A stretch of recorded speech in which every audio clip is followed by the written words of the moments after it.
Rick, good to see you. Hey, good morning, Keith. How are you doing? Good, good. You ready to do this? Yes, sir. What's our topic today? This one is the number of times you are wrong. WRONG. You just starts laughing. This is great, man, because there was something that happened this week that reminded me of this. And what I used to be really good about is, first of all, I was not good about tracking the number of times I was wrong, but I'm really good at tracking the number of times that other people are wrong. I'm so good at it. I mean, Rick, I should We have a all are. I should have a PhD in tracking that. I mean, you put Watson here, and I will go Watson run for his money on tracking the number of times other people are wrong. And what made me think about this was I had a friend this week who just had a really beautiful experience, and we really help each other grow all the time. And she's wonderful, and she's become a good friend, and we work together. And I hope she's okay with me telling this story. Her name, she will remain nameless, so just in case she's not okay, that will be her practice to be okay with helping others by letting me use her as an example, and not suing us.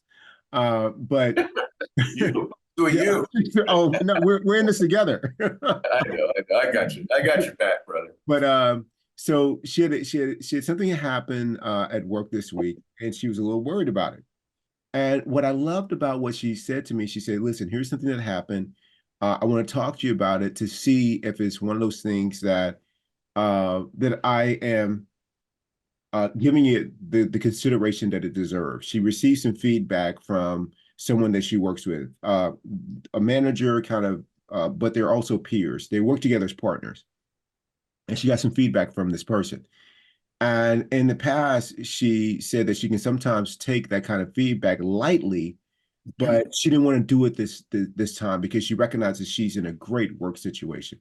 So she talked to me about it. I listened and I said, "Yeah, I think the things that you outlined that you might want to do, uh, that is in response to the feedback, I think that's appropriate. I really do." Because she was really worried that, um, because the person brought something up that needed her to really consider taking seriously, and that's being available to members of her staff on the day where she's working remotely. And so, and she's an incredible employee. She's so good with her team. She's responsive, but it's just one of those days where things kind of got out of there was a lot going on, and there was maybe a heightened responsiveness that needed to be there. But so she was concerned about this. And you know how the mind goes, the mind starts worrying, am I going to have a job? Has this changed anything? All these other things. And I said, no, you're fine, but just share and communicate, what you're going to do in response to the feedback that you got. And so she felt settled, and then she got that. Then but she continued to worry, as the mind does. It will worry. It will tell her all the things that's going to happen. You got this great gig, you're going to get a bad performance review. You need to look for another job. You're not good at what you do, things like that. And I said, listen, if you want to take some action, here's what I think you should do in terms of action. Don't take on another big project. Just really get connected with your staff, learn a lot more about what they do, and build that human to human connection with them that will serve you much better. Like, invest in the relationships with your team.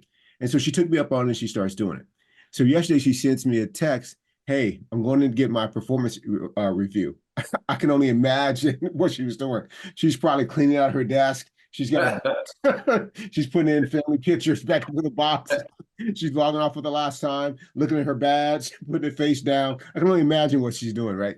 So she texts me after. She's like, "I got the most amazing performance review, Keith. It brought me to tears." And it made me think about, of the suffering that she probably endured because the mind was wrong. It is, if the number of times you're wrong, it's crazy. I thought of my own experience most recently with having a new leader take over, and how my mind was starting to, make all these announcements and declarations about what life is going to be like with this new member joining our team. But because I started to make it a practice of telling myself that my personal mind it's not sometimes wrong. It's always wrong that I didn't listen to it. I just said, I just need to work through this. Be quiet. I heard your 2 cents, but we're not listening to you. You're always wrong. So I wanted you to riff on that a little bit, Rick, about the number of times you're wrong or the number of times your personal mind is wrong. I think that my experience is like yours and like your colleagues as well. And the thing that's troubling is that usually your mind is right about a number of things. I mean, you can judge distance really well, Right. and and it's a great analytical tool. It does math just fine. Right. It remembers dates and birthdays and all of that. But what it doesn't do very well is it doesn't distinguish between reality and wishful thinking or negative thinking. And so what it's always trying to do is to put you in a position where you're protected and safe. And usually that means trying to isolate, trying to make you different from, trying to separate you from whatever the stimulus is that you're reacting to, usually other people. And so as a result, we create all of this false but parallel reality, false but parallel reality. And so what I find myself doing when I get into those situations is just what you said. You put the clutch in. You say, okay, this is a possibility, but let me put the clutch in on this. I'm not shifting gears to go full forward in that analysis. I'm putting the clutch in and I'm going to do something else. I'm just going to live on faith that it's not the way that I've constructed this in my head. I don't know enough about the whole picture to be able to do that. So that putting in the clutch concept for me has been helpful. The idea that I'm wrong every day is a wonderful thing to keep in mind. One of the things that we forget about is that, well, not forget about, is how fallible I am. There are people that have wonderful ideas who are really doing an excellent job in their lives in every area that I'm not. And so I have to remind myself that I'm not always at the top of my game. In fact, I'm probably at 40%. And so if you can accept the fact that the mind is creating a parallel universe for you, that you may be wrong, just the idea that you could eliminate the judgment about the things that your mind wants you to judge and just try to react to what you have in front of you. For example, with the lady with a performance review, that she has. We all know if we were ready for a performance review, what we've done well and what we've done poorly. Where we get into trouble is we start looking at the poorly in a way that is way, way out of proportion to what happened. We all have room for improvement, but you may take one small incident and blow that up to something that's enormous that has nothing to do with the solid track record that you have that's in the good plus column. And I think that's typical of what happens to us. And if we let that happen without judging it, in other words, without correcting it, then I think we're going to create a lot of inner turmoil that's unnecessary. I'm moving over to this side of the screen, by the way, because the sun is rising. As you see, I've got to adjust it. I'm so sorry for everybody thinking that I'm drunk or something. I'm not. No, but Rick, I think you're right. We disproportionately give greater weight to the other part of it about the number of times that it's going to go bad. Like you said, you work in a job, there's some things you do well, and there are a few things that you can improve upon. But the things that you can improve upon, those are the ones that you give that cause you a lot of suffering. I mean, I remember, thinking about my good friend and what happened with her. I can only imagine that she was starting to look at job postings, for another job and all kinds of things as she's cleaning out her desk. And it's just not necessary. And I think if you think about like when you're about to say something or you're about to create this alternate reality, is if it's reality that if you do that, it's going to take you down a path.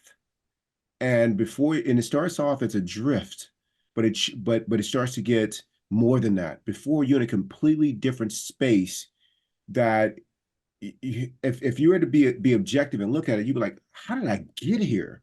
I mean, you won't even recognize it, but because it's a drift, you think that you are headed in the same direction that you've been in. I'll give you an example. I was giving a talk yesterday to these physician assistants who are in a fellowship program. And the majority of them talked about imposter syndrome, and the fear of not being as smart or capable as everyone else that's in their class. And one guy talked about how the number he's so afraid of being wrong, he's so afraid of making mistakes, that he just completely protects himself, and so he's cynical about everything, that he's always creating the worst case scenario so that if it happens, then he won't be surprised. And man, you know how many people live that way? A lot of people live that way by being wrong about what's really going on. And so you're not living, So I think that what's been helpful for me is when my mind says something, I'm like, dude, you're just not credible. like, I mean, talking about performance review. I've been looking at your track record, and it is not. I can't even believe you still work here. Like, it's so bad. It's so bad, Rick. So just thank you for joining me on that one, man. The number of times you're wrong, start counting them. Don't beat yourself up over it. But what you will start to find out is you cannot trust that personal mind. The mind, like Rick said, that's remembering birthdays and that can count to 10. Oh, yeah, trust that guy. But the other one, no, no, he does not get any time on stage whatsoever. Rick, thank you. I love you. I love you, Keith. Great points. Really appreciate hearing them. Thank you. Thank you.